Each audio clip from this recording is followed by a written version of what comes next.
Bonjour, donc je m'appelle Christophe Marie, je suis directeur financier du groupe SPG Invest qui est sur Marseille. Nous représentons une vingtaine de sociétés au niveau de notre groupe et au sein de notre groupe nous avons des sociétés de bâtiments, transport, promotion immobilière et des holding animatrices et de surholding. Il y a quelques années avant Covid, j'ai eu sur l'ensemble du groupe à peu près 3-4 contrôles fiscaux qui ont été lancés en même temps. On nous a lancé des contrôles sur un certain nombre de structures, notamment Serpat, des promotions immobilières, la holding. Et bon, j'avoue que là, on était un peu perdu parce qu'on était dans le départ du FEC. Et pour les contrôler, oui, on a le petit contrôle Francis Lefebvre qui est très basique et qui ne donne pas grand-chose au niveau information.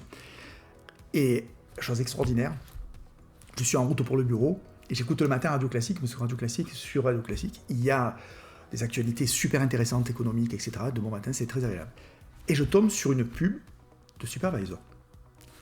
Donc ça fait quand même un certain nombre d'années.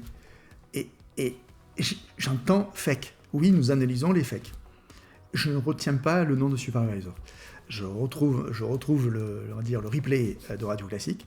Et là, je contacte Supervisor dans vos anciens bureaux. Vous étiez dans vos anciens bureaux. Et on va dire, 8 ou 15 jours après, je montais à Paris pour convenir d'un rendez-vous avec un ancien commercial que je pense qu'il a entre-temps dû prendre sa retraite. Et il n'y avait pas grand monde donc, dans l'époque. Et je leur explique en fait ce dont mes besoins et ainsi de suite. Et à partir de là, donc, on a commencé à travailler. Aujourd'hui, continuer à travailler avec Supervisor, c'est anticiper mes risques fiscaux. Voilà, donc c'est minimiser aussi mes risques. Donc la conformité de la TVA, le contrôle du FEC, les doublons, et ainsi de suite. Voilà, donc ça, je suis vraiment, c'est ma priorité. Par contre, je ne dis pas que, mais c'est vrai qu'après on est pris par le temps, mais il est vrai aussi que c'est un logiciel d'audit et de contrôle interne, où on le fait en interne, c'est-à-dire, bon là moi je suis un contrôleur interne, alors il faut toujours avoir, il ne faut pas être jugé parti, c'est-à-dire que si on fait du contrôle interne, il faut avoir un auditeur qui soit différent. Et quelque part, moi je considère que Supervisor c'est mon auditeur. Voilà, donc nous sommes complémentaires. C'est-à-dire qu'en fait, quelque part, je vais tester mon Supervisor en cours d'exercice. Malheureusement, en comptabilité, aujourd'hui, il y a un turnover très important. Donc souvent, je n'ai pas toujours les mêmes collaboratrices. Ce sont des collaboratrices au cours de l'année. Donc en fait, quelque part, ça me permet aussi de vérifier ce que j'en fais avant, après, ainsi de suite. Donc il est là. Voilà, le Supervisor est devenu vraiment mon auditeur comptable et fiscal. En même temps aussi, Supervisor m'a permis de mettre en place un certain nombre de process. Un de mes process, c'est de mettre en place des triggers. Bon, les triggers, en fait, tout simplement, je ne l'avais pas avant.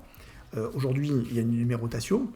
Supervisor va vérifier que ma numérotation client, ainsi de suite. Il y a une chronologie, etc.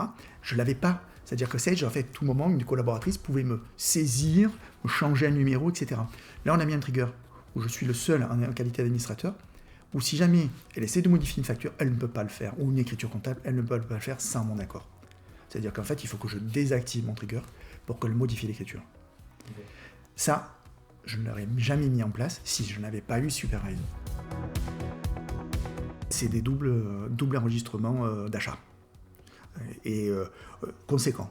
Qui était passé 100 000 euros, pour nous c'est conséquent, un achat à 100 000 euros qui a été passé 2 fois. Donc en fait on se retrouvait avec, c'est un exemple, on se retrouvait avec un compte de charge qui ne correspondait pas. Heureusement qu'on n'a pas réglé le fournisseur. Donc à notre taille, ce sont les points principaux.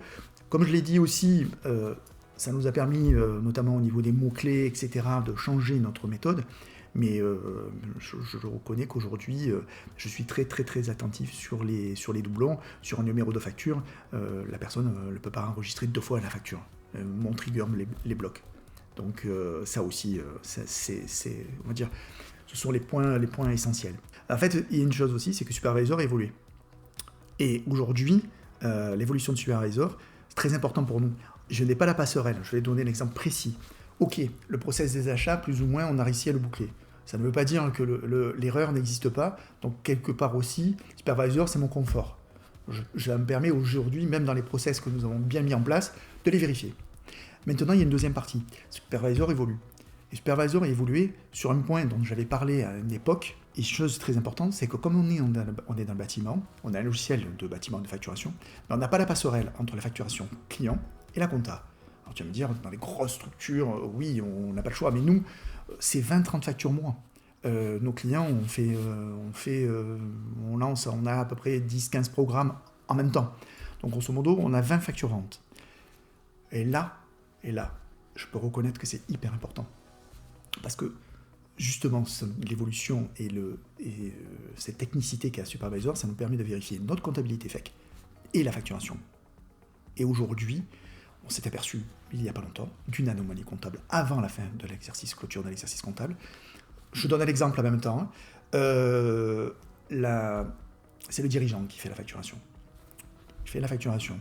Il ne valide pas sa facture. Parce qu'on a la possibilité de la modifier, puisqu'on l'envoie à l'architecte nous vérifie, etc. En fait, il a modifié. Qu'est-ce qui se passe? Il a modifié, il nous en a informé, la comptable ne l'a pas vu. J'ai lancé avant la clôture de l'exercice. C'est ce que je fais toujours. On vérifie la facturation avec mon FEC. Et qu'est-ce qu'on s'aperçoit? D'une anomalie où en fait, il n'avait pas la même écriture comptable. Donc nous n'avions pas... C'était 300 000 euros. Donc c'est quand même conséquent. Et nous, c'est conséquent. On fait 18 à 19 millions d'euros de chiffre d'affaires. 300 000 euros, ça va très vite. Donc, Supervisor, entre guillemets, me permet de me conforter dans certains cycles. Donc là, dans le cycle client-vente. Pour moi, Supervisor, c'est mon auditeur.